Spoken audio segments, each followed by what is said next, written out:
Thank you and welcome to the MCU Review. I'm John Clark, the host of Caffeinated Comics. Elliot Serrano can't be here today, but I stopped shaving so I can kind of look like him. We have our resident expert behind the bar, our resident mixologist, Tom Jetner, goateed and ready to go in an old Chicago bar.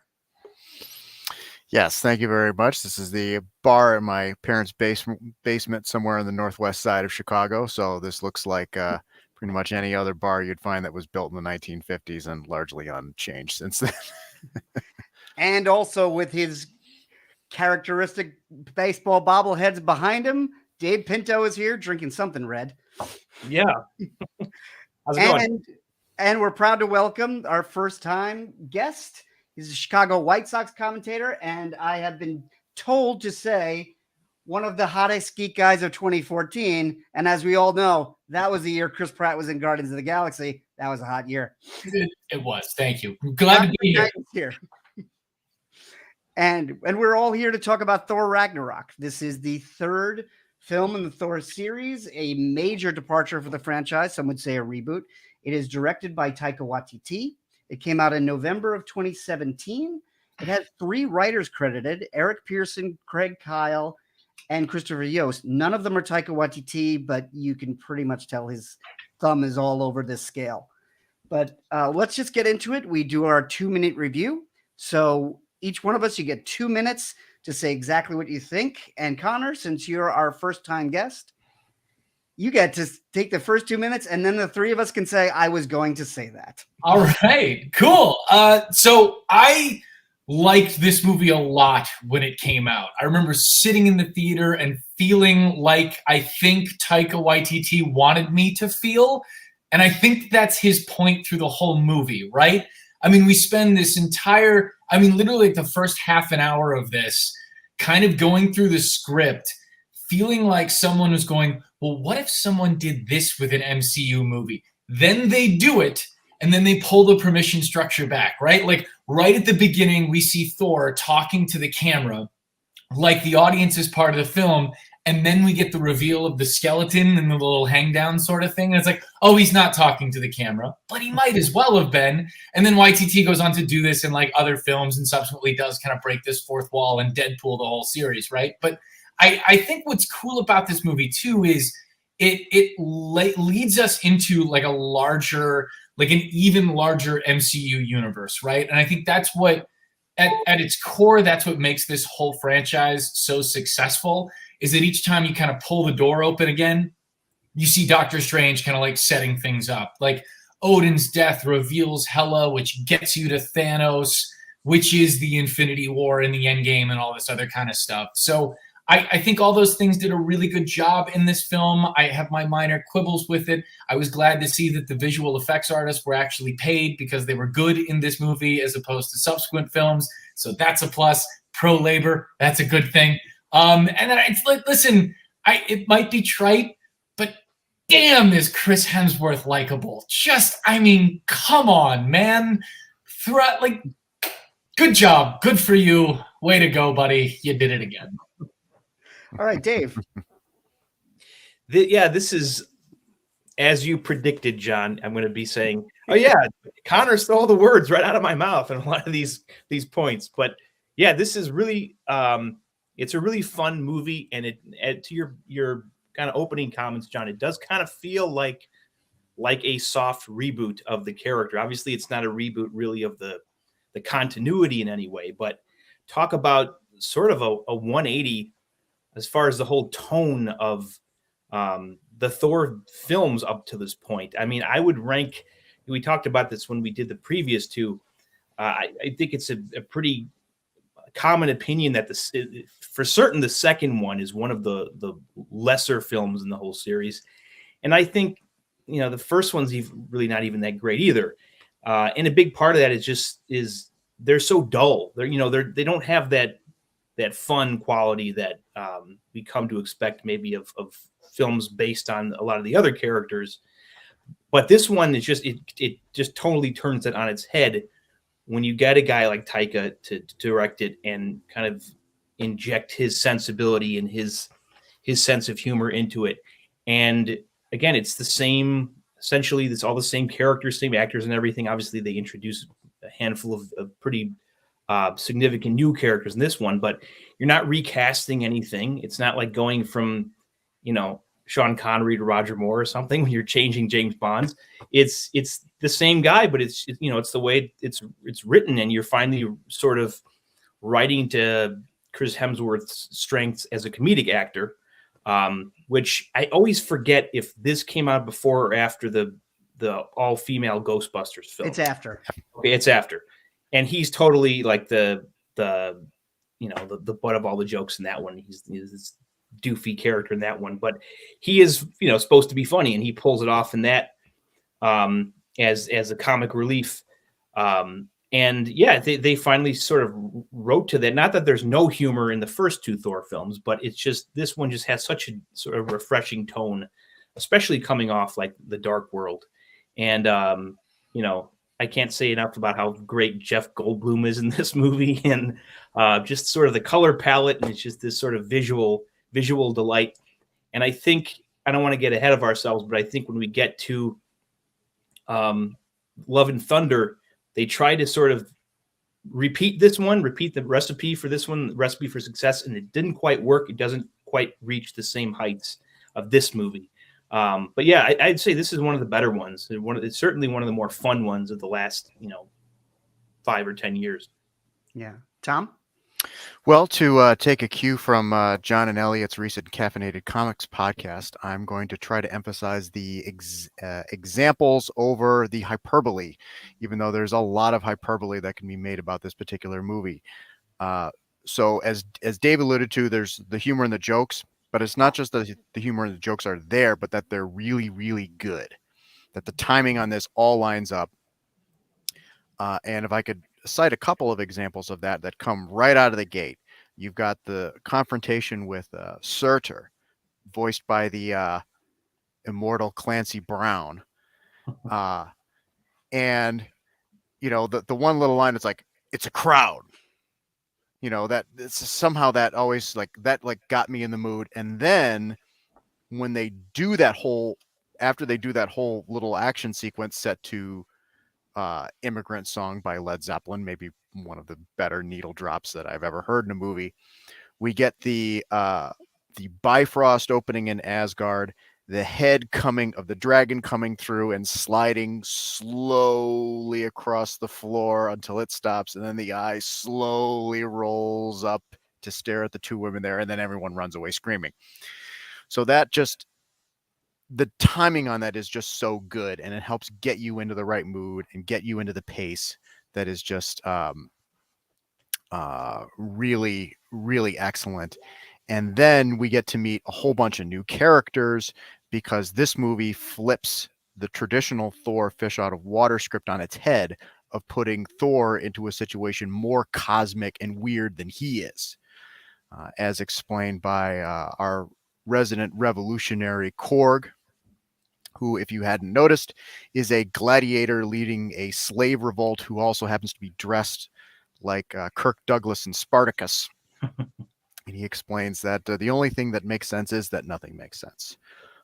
So actually, if you don't mind, I can get into today's drink, since it is a kind of Korg theme. It's the Mai Tai of Liberation. I've got my Hawaiian shirt. Got my Hawaiian shirt on.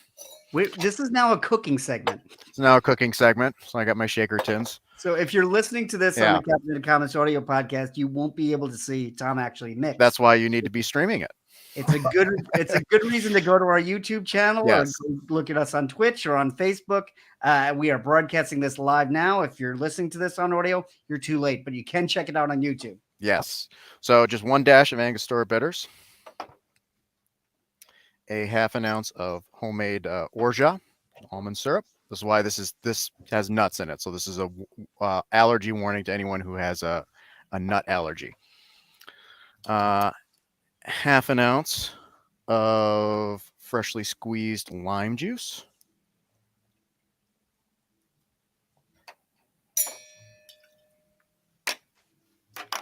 Half an ounce of blood orange juice, which represents the blood of the struggle of the people.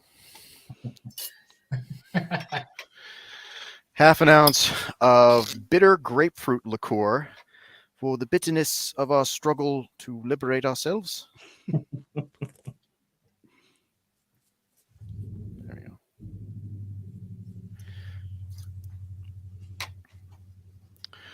One ounce of Clarin from Haiti. Because it was a successful revolt. I believe they also had a very successful revolt. They did. Yes. And 1 ounce of a strong, overproof, aged Jamaican rum. In this case, the always delightful Smith & Cross. That would be for Idris Elba's hair. Oh, God. Jamaica actually did have a fairly successful slave revolt in their own right. Take a little bit of crushed ice. Shake briefly.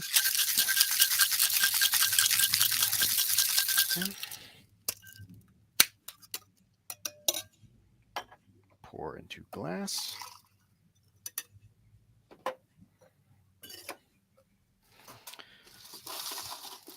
Fill the rest with more crushed ice.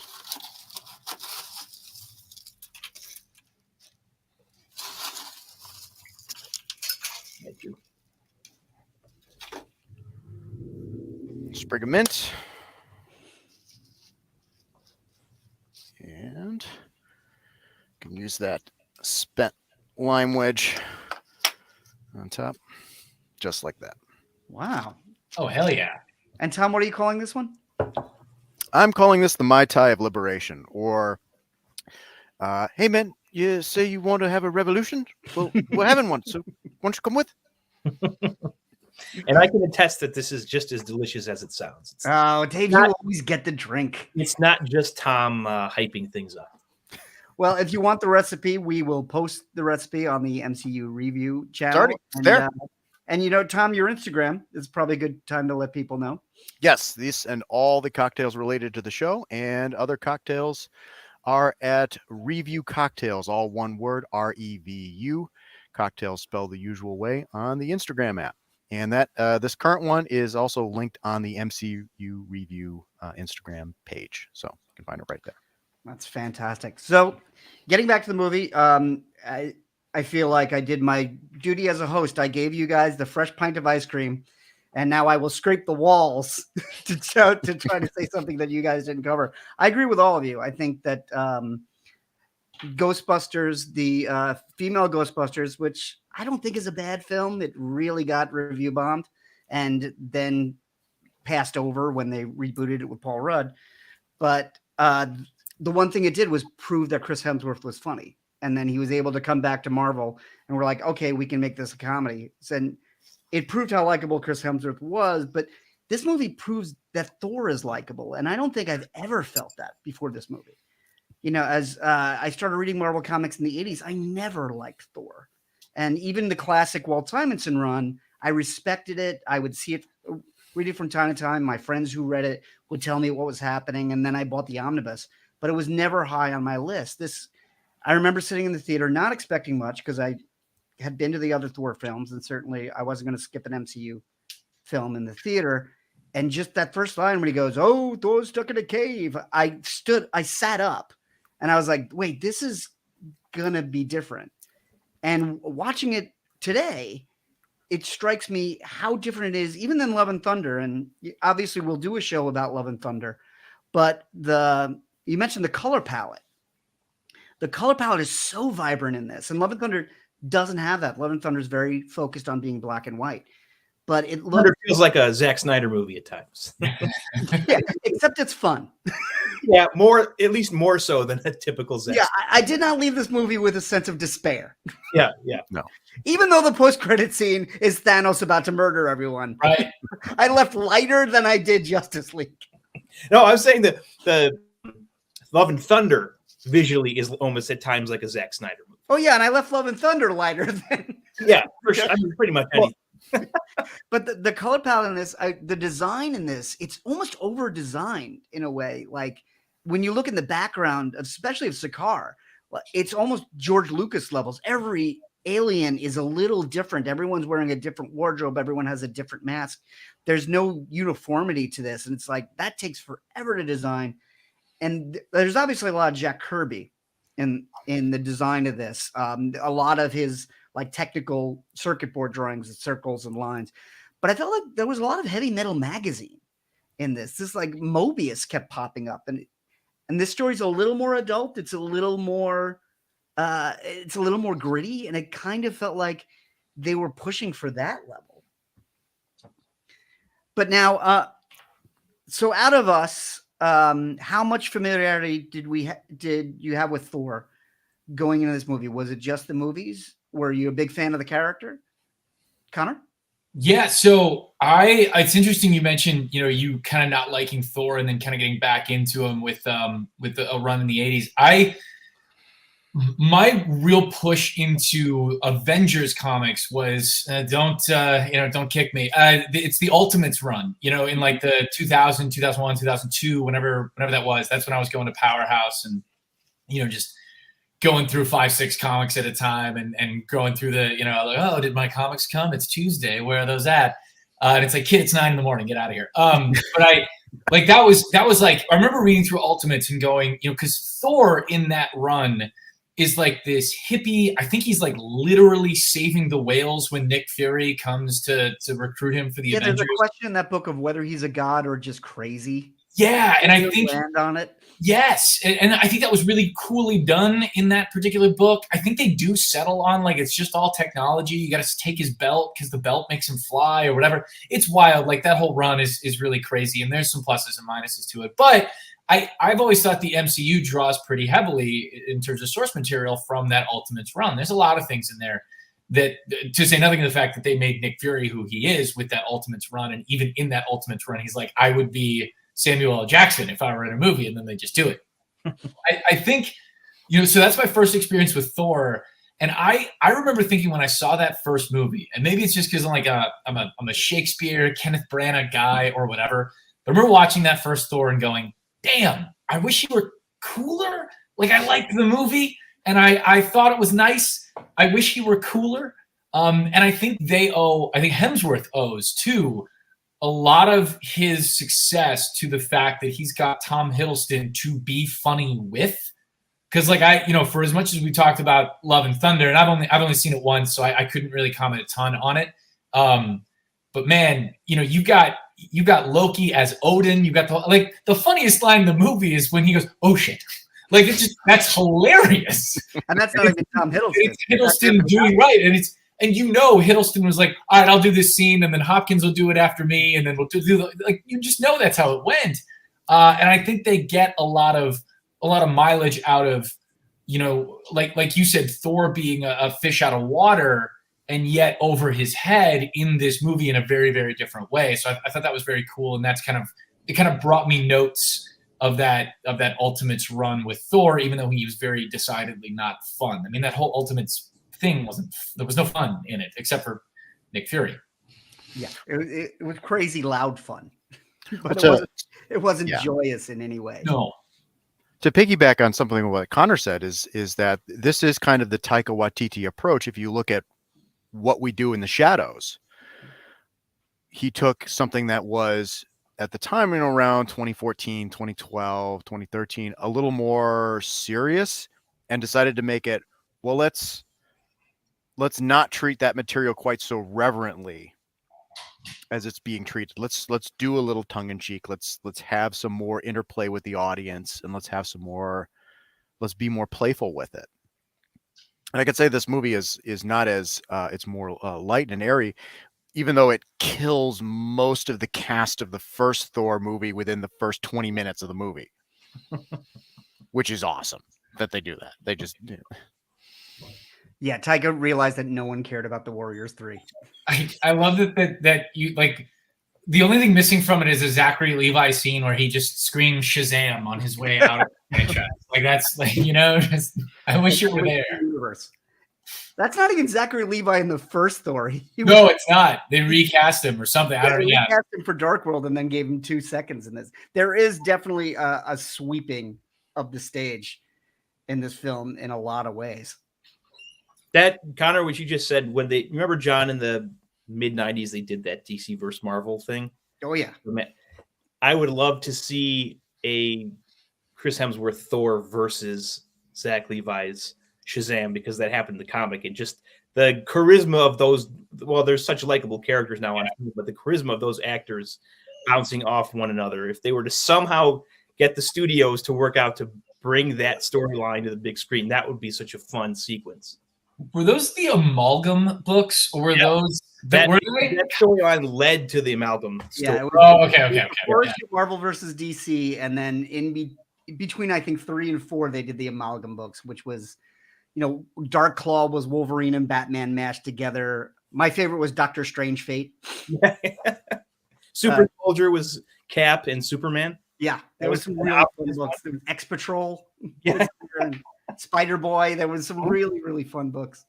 Iron Lantern was one. Iron Lantern, yeah. And now it's funny to look back and see some of the mashups the matchups that they did, and how the popularity of some of those characters has really waned in the 25 years since then. Other characters become much more popular. I don't think they would have Catwoman versus Elektra as one. But yeah, it's just funny to look at that as a little time capsule of what was popular at the time. And it's such a time capsule because we know now it's never going to happen again. Yes, that's for sure. Yeah. Now that it's Time Warner and Disney. Yeah. They're not just going across Midtown Manhattan to make this work. But speaking of charisma, this movie is loaded with scene stealers.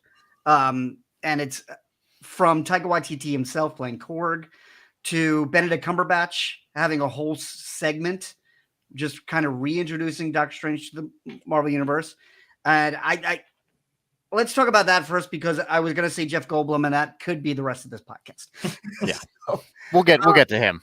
Yeah. So it's kind of a clunky first act, but it's so entertaining that you just skip over it. Watching this, I realized there is no reason for Doctor Strange to be in this film. The complication of them looking for Odin is solved in 2 minutes. It's like Loki's like, oh, I know where Odin is. And then they go there and it's like, oh, he's not here. And then they ask Doctor Strange, and Doctor Strange goes, he's over there. And then you could cut that 10 minutes out. But I think there's does anyone catch the Ace Ventura reference in there? There's an Ace Ventura, the home where Odin has been deposited is Shady Acres, which is where Ray Fickle went for treatment. And that's a Ace Ventura reference because the Shady Acres facility is named after the director of Ace Ventura, Tom Shadyac. That is awesome. I did not know that. That's fantastic. I did not know that. Yeah, I do know this is the only time Doctor Strange wears gloves. Well, so I was just going to, he's wearing gloves, so I feel like either Cumberbatch didn't want to sit through makeup to put his hand scars on, or some higher up was like, just throw Doctor Strange in there so we can get people interested. To me, that's they didn't want to put in the effort, and they wanted the scene in there anyway. So I don't know, gloves? Yeah, put them in gloves. It's fine. Yeah, I think because the yellow gloves, I think they were trying to see how close they could get it to the comic. Yeah. Because if you remember, Connor, that scene is also in Doctor Strange. Although it's reshot for some reason. I think Taika Waititi wanted to do his own take, but it's line for line, and he does have the gloves in Doctor Strange. So I think they wanted to try it. Maybe Benedict Cumberbatch wasn't comfortable with it. They look clunky, but you never see them again. They're not in Infinity War. They're certainly not in Multiverse of Madness. But I do really like that scene because it's Cumberbatch owns that character by his second time out. That first film is all of his origin. It's him becoming that character, but he's so comfortable, just the way he treats Loki. And maybe my favorite line in the film is, I have been falling for 30 minutes. Yeah. And then just, okay, bye-bye. When he pulls a knife on him. It doesn't need to be in this movie at all, but it is as charming as everything else. Well, that's an example of bringing the audience, really bringing the audience in. And the other thing I think it does, and we'll talk about this when we get to Love and Thunder, is pace. It keeps the pace up. And now we're jumping around. All those I thought it was hilarious, all those fast cuts where Strange is going through the different books. And he's like, Okay, next, and then Thor's in a different location. He's like backed up against the wall because he doesn't know he's spilling his drink.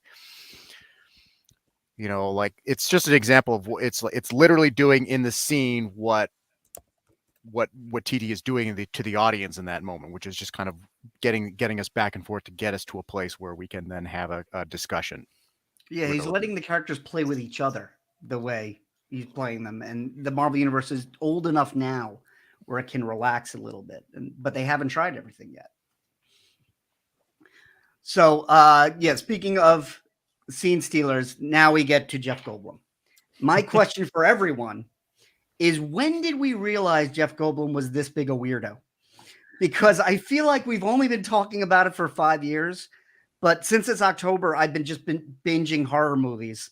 Thor Ragnarok was the only non-horror movie I've seen this month. And I watched The Fly again, which is 1986, and Jeff Goldblum is just as weird in that movie, and no one mentioned it. When did Earth Girls Are Easy come out? Around the same time, a little earlier, because they both have Gina Davis in them, and that's when they were together. When Life Aquatic with Steve Zissou came out, that hit, and I remember going, "What is happening here? Why is this man doing all of these things?" So then I went down the Jeff Goldblum rabbit hole, and when you don't. It's a very dark.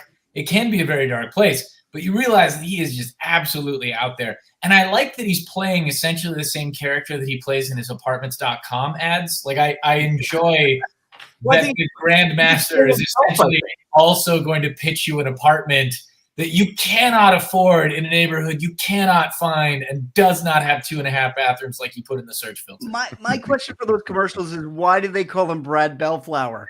Just call him Jeff Goldblum. We think he's playing a part. Yeah, I think he's just, in many ways, in many roles, he's just playing himself.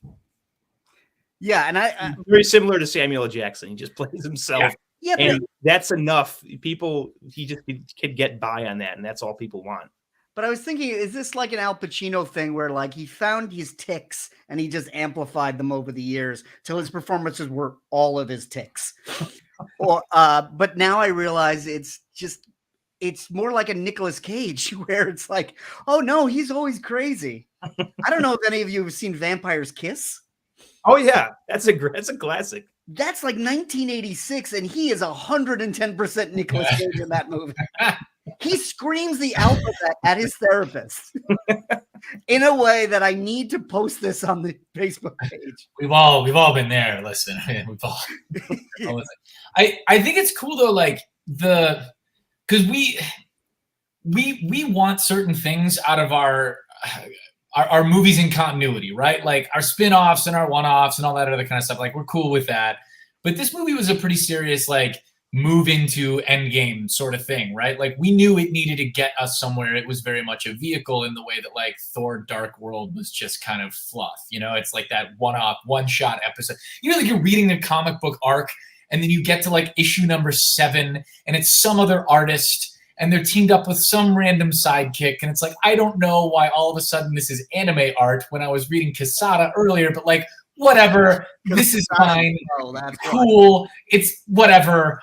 And then you just kind of go, this was not that. And yet Goldblum as a character very much is, and we all kind of accepted it. So I feel like that's kind of a testament to Taika, to Hemsworth, to everything else. Like they were able to put that kind of one-shot feel into this movie and yet make it feel very acceptable. Like at no point am I angry that I'm watching Jeff Goldblum in a Marvel movie.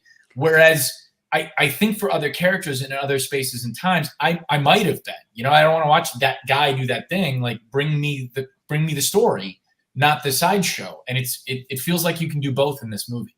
Remember, this started kind of almost as a one-shot because they released Team Thor Part 1 and 2 ahead of in conjunction with Civil War, and that was shot by written and shot by Waititi as when they had just begun filming this movie. So this was that was like a little teaser. Like the one shot was almost kind of testing the waters a little bit. And you think everyone would be cool with this? You know, you put Thor in Australia, and have him, interact with Daryl, his flat mate. That's right. And Daryl shows up in Love and Thunder too, so he's absolutely canon. Let's see how the audience reacts to this, and that was very well received. So, that was a hint, and we know that it's Jeff Goldblum from the second, because the silhouette during that whole introductory set to the theme from Willy Wonka and the Chocolate Factory. Right. Yeah, and just the cut, that's probably the most striking cut, is when Thor starts screaming. And they just cut from the travel and all the special effects to just him in the room. And I noticed there's a few cuts like that. Scourge is my stuff. It's almost like a Mercedes ad, because he goes, behold, and then they cut and he walks into frame. There's a lot of just jarring cuts that don't take a lot of special effects, but really shock you.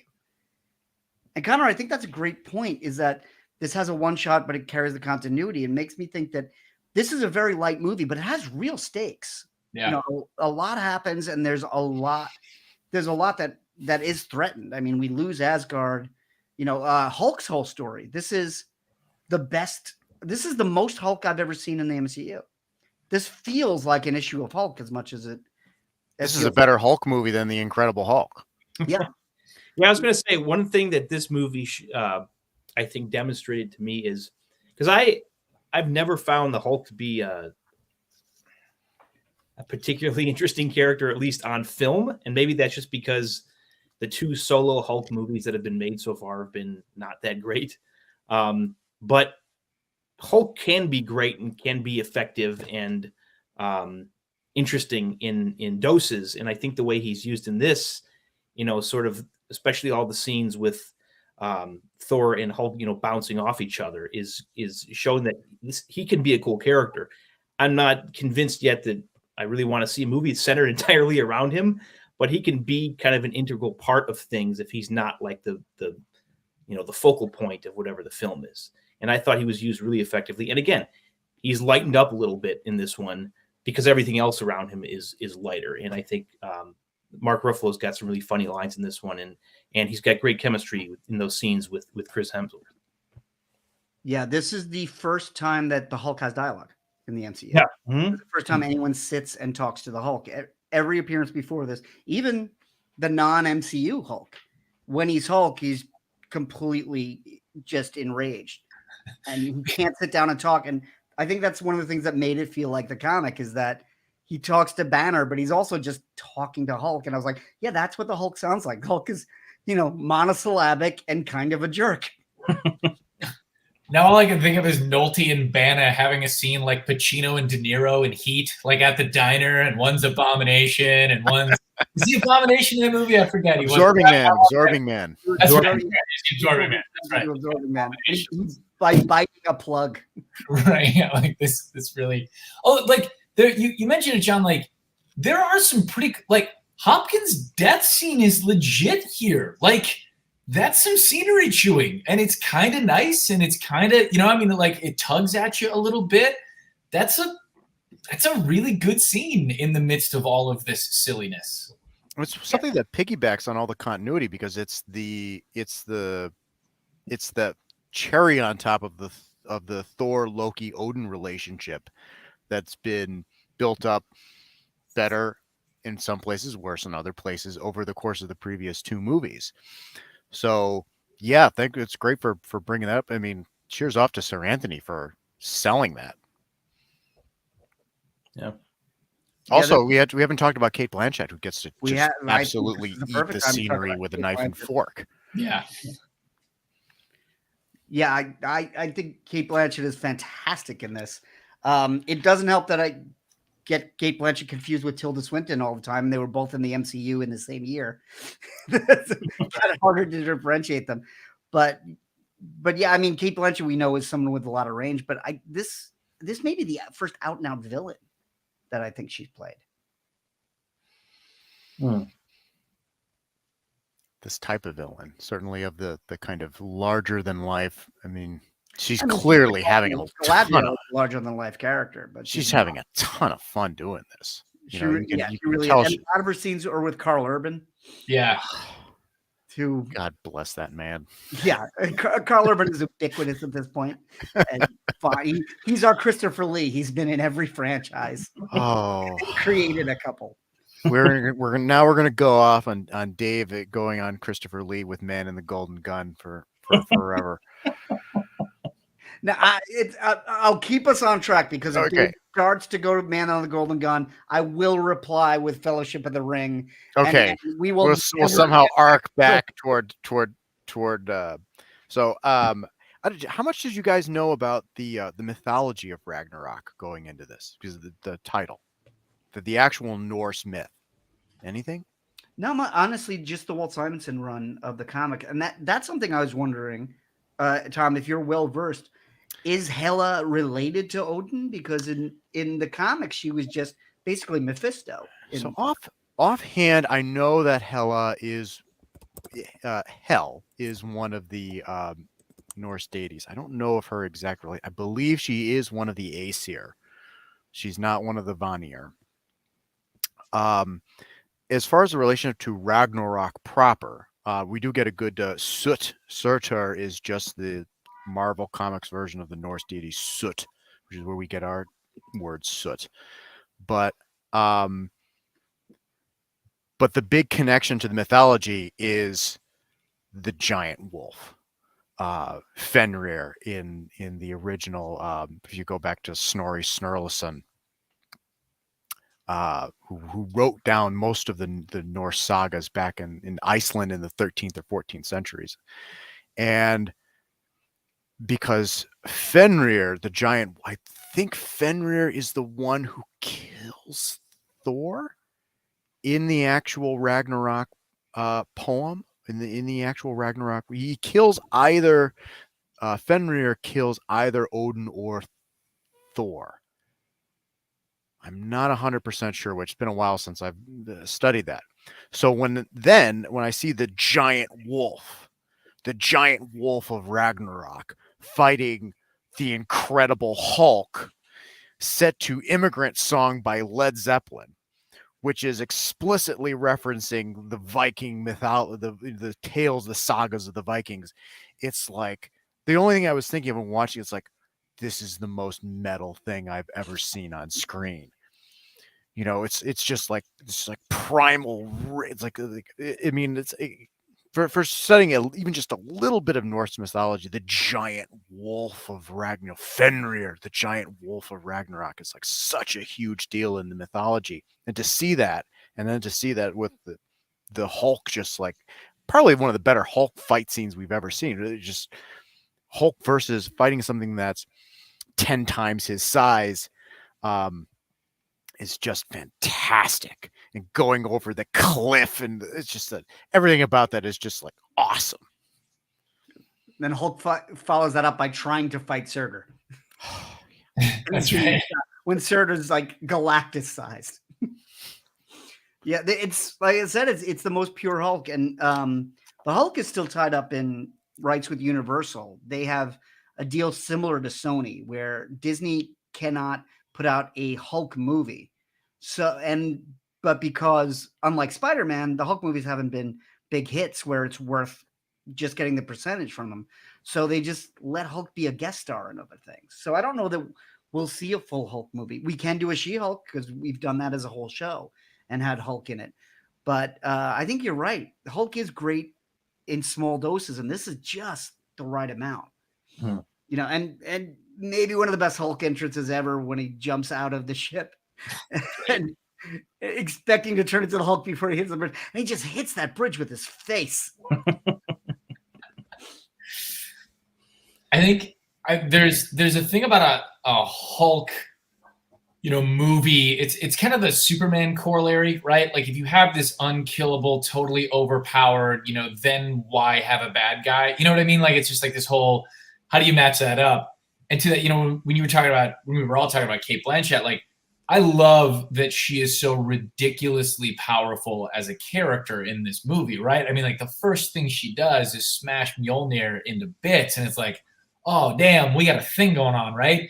So it's cool because not only do you get, this unknown, super powered, over the top kind of villain for them to go fight. My grandmother used to say any movie is only good as its baddie. And I think Blanchett gives you that in terms of both the acting and the power, but also you have something like legitimately for the Hulk to go do, right? Like you have something for him to go fight, whether it's this wolf or, theoretically Blanchett, if he goes, takes down Sir and that whole thing. I dig that. I like that we raised the stakes in that kind of fantastical way. Yeah, though I would argue that the biggest fight the Hulk faces in this movie is Thor. That's the centerpiece of the film. It's true. It's the only one he loses. Yeah. Well, although Game Master cheats and he ends up winning because he's paralyzed. No, I won that fight easily. Yeah, and that was pretty much the trailer. And again, that is taken from Planet Hulk, not a Thor story. So Marvel did a fantastic job of going, well, we're going to have Hulk in it. Here's the best Hulk stuff. They made an animated Planet Hulk movie, and it didn't really sustain the story for 70 minutes. But to have it for 10 minutes within a Thor movie, this movie is just the right amount of overstuffed, I think. Yeah, I remember hearing them talking about doing a Planet Hulk movie, and that was post Ragnarok. My thought was, you already kind of did that in this one. So what do you have? What's going to be the source material, the inspiration? What's the plot going to focus on then? Yeah, not to jump ahead, but they're bringing in Planet Hulk plot lines into She-Hulk, and I don't know where they're going to go with that because there is no Hulk movie. Yeah. Can I ask a question for the group? I was wondering this when I saw the first trailer for Ragnarok, and then when I saw the movie, after the movie, and then today as I was watching it. Do you think they should have put the "he's a friend from work" reveal in the trailer? And if whether why or why not, why did they put that in the trailer? Because that, like you guys said, that is the movie. Why the hell is it in the trailer? I think because it sells the movie. Okay. It's a great joke, and I think it puts such a stamp that this is not Dark World. I agree with that. It's also not even the best joke in the movie. No, but it's a great one. And it was actually written by a Make-A-Wish kid. That's right. He was visiting the set that day and thought of it, and they said, yeah, let's put that in. Yeah, but that arena fight is where everything comes together. Pretty much every character that matters in this has a central role in that arena fight, from Loki to Valkyrie, who we haven't even gotten to yet, Tessa Thompson in this. Valkyrie in the comics were kind of interchangeable to me. There were a lot of Valkyries. There was a Valkyrie in the Defenders. Certainly they weren't, a drunk down on their luck. The way Tessa Thompson plays drunk in this, it's like she's getting the job done. She is a functioning alcoholic. What's the best Valkyrie moment? We'll go around the table, discuss best Valkyrie moment of this movie. I know exactly. My call exactly is when she and Bruce Banner are looking at each other, and he goes, "I think I know you," and she goes, "I think I know you too." And walks out. It's the right level of like camaraderie, drunkenness, and I don't care, just wrapped up in one little line. I think that's what I always think of when I think of that character. The one that hit me today as I was watching it is, they're all up in Hulk's studio apartment, which is just ironic. Why would the Hulk have a studio apartment? That's really funny. But they're all in there, and Thor has asked Hulk to bring her back up because he wants to recruit her as part of the team or whatever. And she says, "You have until I finish this," and it's this massive decanter of liquor. "You have until I finish this to make your pitch or whatever." And she tanks it in like no time flat. But the way they do the practical effect and the cuts make it really feel like she tanked this thing like Belushi in Animal House. And it hit me. It was like, oh damn, that was really well done. It looked legit. Yeah, Connor stole mine. Right when he started. Oh wait, I know where this is going.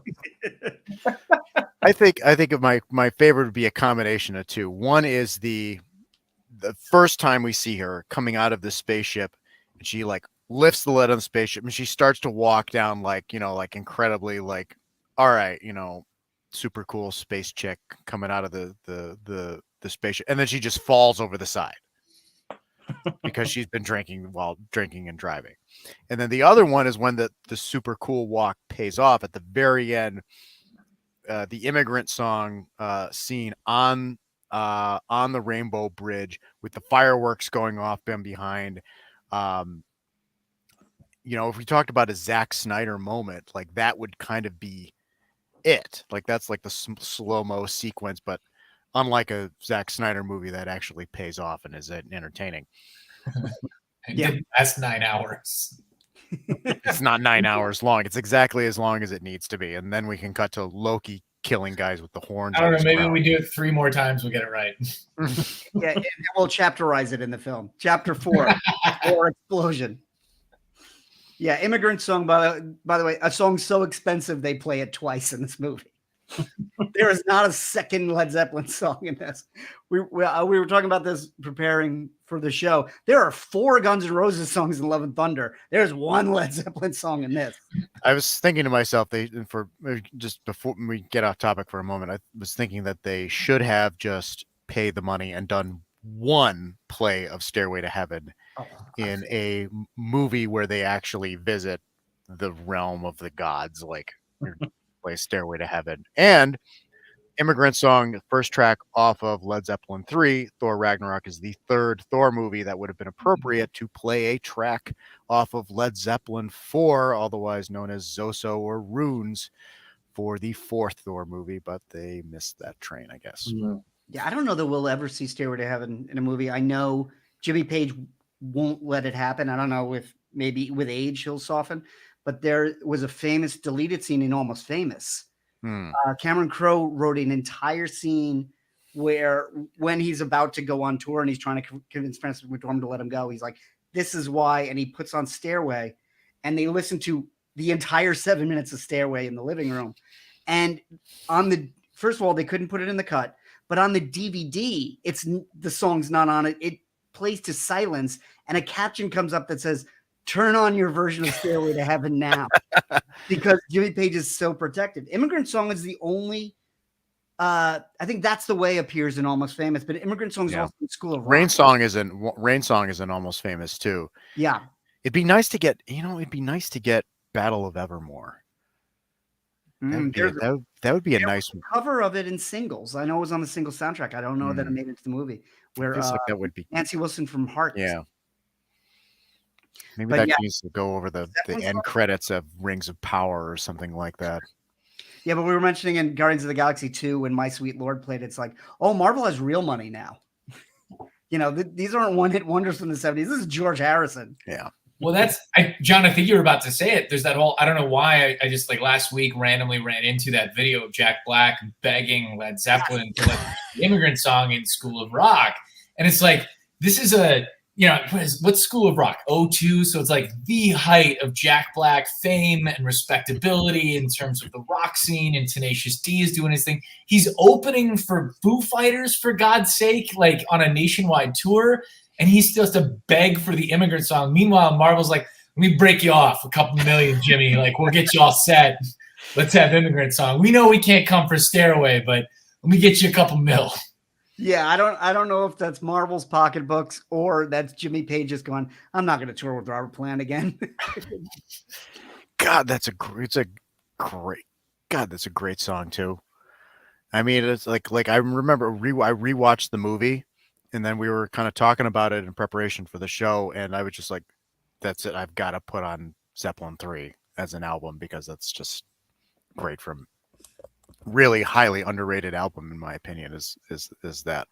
Yeah, it opens the 3rd album and it opens the 3rd movie. Yeah. It worked, and it works so effectively for both scenes because the fight with the demons in Surtur's realm there's that great shot where we just follow the hammer around, and that's building up the hammer to be the coolest thing in the universe. So when it's destroyed, or when we have it's we don't get Immigrant Song over it, but the imagery of the jet powered dragon. Mm-hmm. Like if we were to talk about like a 1970s heavy metal comic, like yeah. Also the severed head is very 1970s heavy metal comic. And those poor girls. I feel for some reason this rewatch, I just felt bad for them. And something I actually never noticed, those girls show up in the fight on the bridge. I was looking in the credit, I was like, oh my God, it's the two girls that Scourge is hitting on. I was like, oh, they have a little character arc. That's awesome. There's a lot of full circle in that too. There's in the play within a play scene, by the way, kudos to Sam Neill, the other Hemsworth, and Matt Damon, right?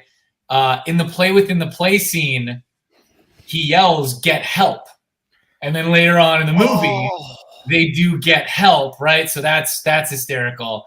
Right, so the play within the play is genuinely funny, right? And like the Matt Damon reveal is good. And I think, like I said, I've only seen Love and Thunder. It's oh gosh, who plays Hela in the play within the Melissa McCarthy. Melissa McCarthy. Yeah, thank you. I'm totally blanking. And that's a bit that I could see recurring, every 5 movies. That's a good little bit, and it's not overextended. Yeah. And this also proves that the MCU is at the point where every A-lister wants to be in it. And I think the turning point was Glenn Close in Guardians. Because it's like, all right, Glenn Close is certainly not going to put on tights and fight somebody. And it was Robert Redford in Winter Soldier. The older actors wanted to be in it. Now, in the news this past week, we found that Harrison Ford is going to replace William Hurt as General Thunderbolt Ross. Is that why Elliot has the night off? Like, is he celebrating the news? Is it a holy day for him? It's okay if it is. He's processing it. Yeah, he didn't get enough oxygen. He just tipped back his chair. We actually added him to the stream, and it was 2 feet. I thought where it was like, after that was announced of Harrison Ford's casting, it's like critics are already calling it the most phoned-in performance of all time. Well, Harrison Ford does not care what you think of him, which I like. I think before Force Awakens, he was on Conan, and Conan really got him. So his performances on Conan were always hilarious. And he's like, so he goes, you might be in the next Taurus. That'd be nice. He goes, it'll be more than nice. He just goes like this. He just comes out and tells you, I'm doing this for the money. Indiana Jones, he seems to not be doing it for the money, so I'm looking forward to it. Yeah, he seems to be much more protective of that character. He could give a shit about anyone else playing Han Solo, though. Yeah, I often wonder, and not to take this too far off topic, but I often wonder if he's disappointed that he's only had 5. I think that it seemed like the intention was to make it like Bond and do one every 2 years. And it's just between the 3 of them getting them to agree, it was just decades would pass. Yeah. And Kate Capshaw doesn't help. Yeah. And I think that's another reason why the MCU is so special now, is that, it's like every month we get something new and the quality is still so high that, 5 or 6 years can go by between sequels. And we don't even notice because the franchise of itself is so big. And there's nothing it can't touch at this point. Yeah. But speaking of things that you can touch, here's the segment of what toys were made for Thor Ragnarok. Unfortunately, as I was getting ready, I could not find my Cate Blanchett figure, who comes with an extra hand that's cracking the hammer of Thor. But I did find my Carl Urban Scourge, which is pretty great. This one was in a 2-pack later after Thor Ragnarok. Thor Ragnarok was one of those lines where it only made about 315 million, so it wasn't a huge blockbuster. It wasn't an Avengers or Black Panther type movie. So when everyone ordered it, they were like, all right, these will just be Christmas. They flew off shelves, shot up in value, and they had to go back and make more of the characters that they missed. So I think my final question for everyone is, it's been 5 years since Thor Ragnarok. What do you think its legacy is? Connor? It's the low-hanging fruit. This changed what is allowable as tone for an MCU movie, right? I mean, whether you're talking about music, color palette, or anything else. Well, I guess Guardians really did a lot in terms of what the music can be and do and say in an MCU movie. But like this changed tone, and I think it came at some cost. I don't think this is a perfect movie. I don't think its legacy is all of it for the better. But I do think that in and of itself, this is a great way to do a one shot, and it's provided a lot of those, I think, kind of templates going forward, whether it's even just for the what if animated episodes that they've thrown on Disney Plus and stuff like that. I think there's a lot of notes in there from this. Dave? I think legacy is there's two parts of it that I want to bring up. The first one is kind of similar to what Connor said, tone, but more specifically, sort of making Thor a much more likable character. I think we all agreed from the outset that this is easily the best, certainly the best of the first three, and almost certainly the best of all four. And just make, shifting tone, how far that can go, just to, having him look a completely different character in the audience's eyes. And then the other thing is, maybe this is just me being cynical, but I think with the tone shift in this one, there's almost like this need in not necessarily all the Marvel films, but many of the Marvel films since, there's this like quirky humor in this one that's very Taika Waititi that I think they're trying to repeat in their humor and everything since. And you see a lot of that in the Disney Plus series, especially. And when it works, but oftentimes it doesn't work, and it's just kind of grating and eye roll inducing. And yeah, I'll leave it at that. I'll say it works in this one, and I think. And again, it's interesting because, again, you have the same director with Love and Thunder. They try to kind of capture that lightning in a bottle again in that film, and they didn't quite do it. I mean, there's parts of that movie that are really cool and that make it worth watching, but it doesn't quite live up to this one. I think they're just trying to kind of repeat the same stuff and expecting the same success, and it doesn't land quite as well. And again, just kind of the bigger picture, I'm referring to the humor and how that sort of quirky is maybe not the best word to use, but I think as I was saying that, Connor was shaking his head yes, like he knows what I'm talking about. So that's Wait, you nailed it, man. Like when I said it comes at a cost, like that's exactly the cost I was thinking of, man. When you said that phrase earlier in this episode, I think we're on the same wavelength about that. This movie wasn't free. It just wasn't. Tom? I'm going to go ahead and actually disagree with both Dave and our honored guest on that. And by the way, I could stop the mark here at 58 minutes in that Dave and I, who are both two of the most diehard White Sox fans that you will ever find in this city, have not mentioned the Chicago White Sox in the entirety of the 58-minute podcast that we've been streaming. So we're almost managed to restrain ourselves. You can do it. Pretty sure, particularly after when we were on with Lawrence. I think we spent 10 minutes when we were on with Lawrence discussing Civil War. I think we spent 10 minutes on the uniforms alone. So my disagreement is, I don't know how much we can talk about Taika Waititi, and this is very much kind of taking in Taika, I mentioned earlier, in the realm of what we do in the shadows, of taking something that had been fairly serious and kind of winking at it or flipping it a little bit on its head. But I don't know how much different that is from what the MCU was doing leading up to this. We can look at Guardians of the Galaxy. We can even look at Captain America: Winter Soldier, of what was done in that movie and what the Russo brothers are consistently doing. Even in Civil War, the Russo brothers also coming out of the realm of comedy. They started as directors on Community. So, but with this movie, I don't think it's necessarily a question of what they were doing, but how they did it, because how they did it was exceptionally well. You can have a jokey movie or you can have a serious movie, but if the jokes land, that's different. This is a fairly serious movie. All of Asgard becomes refugees at the end of this movie. In terms of thinking of the consequences, a literal mythologized apocalypse happens. That's something.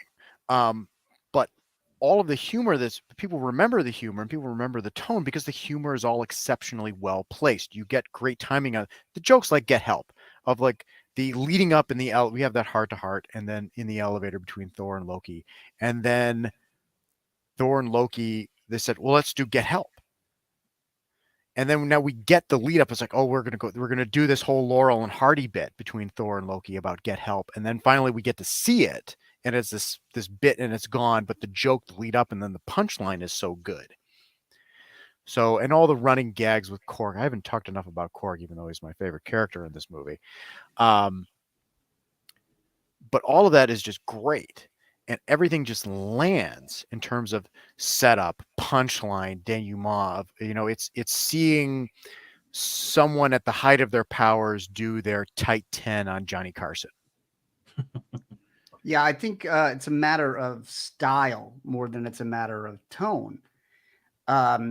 Because you're right, there's been humor in it since Iron Man, but Jon Favreau's style of humor is very different from James Gunn's style of humor, which is very different from the Russo brothers, which is very different from Taika Waititi. There's a gentleness in the New Zealand voice that I think is new, and I think that's the legacy of this film. I mean, did you ever see the interview with Taika when he was describing what he based Korg on? Yes. How he says he's based Korg on. There's a great interview with him, and he says he based Korg on the slew of nightclub bouncers in New Zealand who are these giant Polynesian, Olin Kreutz guys, but who have very subdued, very sweet voices. And so just, we're kind of full up tonight, mate. It's not your night. Maybe you'd like to try again another night. and how these very just like giant men have these very kind of like sweet voices, and how they end up breaking a lot of legs. So it's just it was great of sweet, but also menacing in Korg. And I mentioned earlier the Spartacus reference. If anyone didn't miss that, but yeah. Okay. Yeah, I would say the legacy of this is Taika himself. And this is becoming more and more known as one of the best Marvel films. But I think this takes Taika from somebody who had done episodes of Flight of the Conchords and indie films. I know What We Do in the Shadows. I read an article and went to Netflix and rented the disc to find it. It took effort to watch that movie. This put him on a grand scale, and this made him an industry, which I know we've been throwing shots at Love and Thunder, but he followed this up with Jojo Rabbit, which is simply a masterpiece.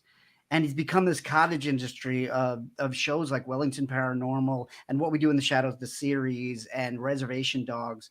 He's putting out a lot of great content into the world. None of that would have happened without this film. Is he supposed to be doing a Star Wars film as well? Everybody's doing a Star Wars film at this point. They said Damon Lindelof's working on something. I think they're just taking pitches. Yeah. But we'll see. Right now, I mean, this could turn into a Star Wars podcast on a dime, but it seems like right now they've put all their coins in the TV bucket. Seems like Star Wars is all about Disney Plus, and then we probably won't get a real announcement for a couple of years. Yeah. But if you'd like to hear more about this, thank you, Susan Reed, for checking in with us. Thank you guys for watching. As always, if you want to get an archive of this, we have a YouTube channel. This will also be part of the Caffeinated Comics audio feed, which will be its own episode. But gentlemen, how can we find you all online? Connor? You can find me on Twitter at C1McKnight. I have an Instagram too. I think it's CGMc1 or something. I gotta get a better handle on the social media game.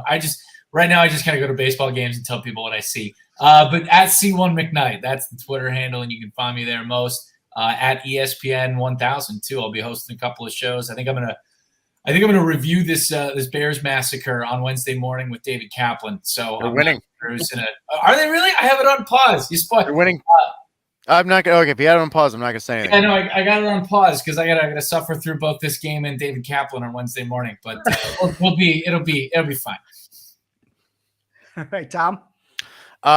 You can find the Mai Tai of Liberation and all of the other drinks related to this podcast, like the On Your Left and the father and son on ReVU Cocktails, ReVU Cocktails, in the Instagram app. And occasionally I will post a non-MCU related cocktail, like if I want to share my preferred martini recipe, or I posted the Ancient Mariner, which is a great cocktail in response to Namor coming into the MCU. And we'll talk about Black Panther next time. But then you'll find the Black Panther cocktail. I've talked to Dave about it a little bit. I've got some ideas for that coming up, but hopefully that's good and not bad. And speaking of Dave, how do we find you? I am on Instagram at Pinto_noir. Yeah, and our next episode will be Black Panther, which is another huge one. There'll be a lot to cover there, and it'll be right in the shadow of Wakanda Forever coming out. Of course, you can follow this show. You can follow us on YouTube. You can follow us on Facebook. And like and subscribe to us on Facebook, on YouTube. I haven't been able to say that yet. As my 9-year-old told me his newest joke, why doesn't the Hulk go on YouTube? Because he always smashes the like button. I was just proud because I couldn't guess that punchline. But you can follow me at Not in My Book on Twitter and Instagram, and you can follow the Caffeinated Comics Show anywhere you get podcasts. And the MCU review is an integral part of that. But gentlemen, thank you so much for sharing your time to speak about this film with me. I'm sure Elliot will be proud of the work you have done in his absence. But for Connor McKnight, Tom Jettner, and Dave Pinto, thank you all for watching the MCU review, and we will see you soon with Black Panther. Good night, everybody.